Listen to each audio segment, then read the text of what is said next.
Go ahead.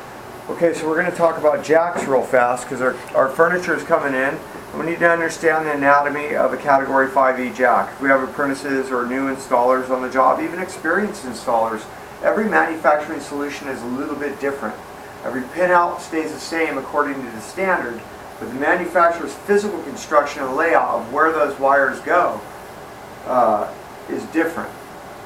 So let's take a look here. And this is it gives you a 568A or a 568B wiring configuration.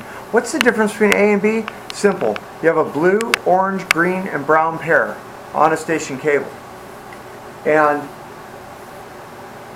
if you take the second and third pair and you reverse them, 568A would reverse pairs 2 and 3.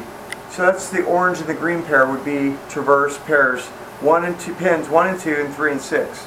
So we always wire according to B. That's the most common industry wiring pinout. So look on B up here.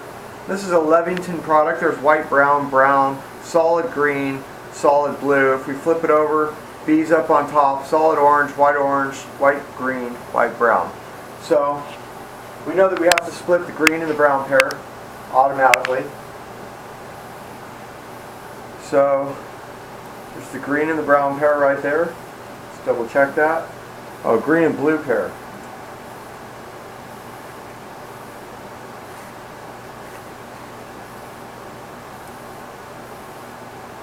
So we'll use our little sheath, straighten our pairs.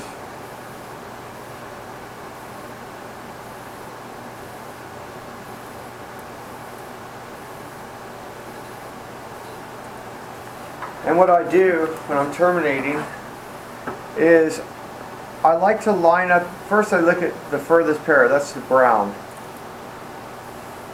and the orange on the other side. So I'm going to line up the sheath right at the 1/2 inch strip length mark, and I grab my brown pair. I know white brown goes there and brown goes there. I twist it and I lace it into the IDC. Then I have solid green,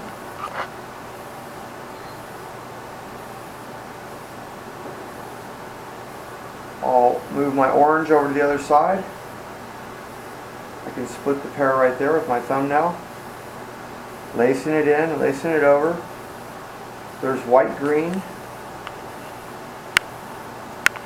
white blue, and solid blue on the other side. And I look to make sure everything's laced in properly. It looks good. Now let's take a look at this. The manufacturer gives a small tool like this.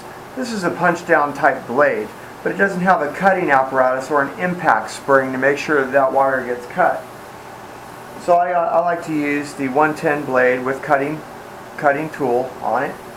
And you just make sure which end you're going to cut. Obviously you want to line it up and cut that end. We don't want to turn the blade and cut on the wrong inside. We'll have an open. So I lay it down, keeping pressure with my thumb here and my finger in the front. That way my jack doesn't flip. Because if it flips, the impact tool could possibly go through my finger. So there's 1, 2, 3, 4, 5, 6, 7, and 8. If there's any remaining, simply break them off. Also, the anatomy of this comes with what's called a stuffer cap. And we just insert the stuffer cap on there. Sometimes you could flip your blade around even, put it on the non-cutting side, and give it one impact strike on the back. That's it.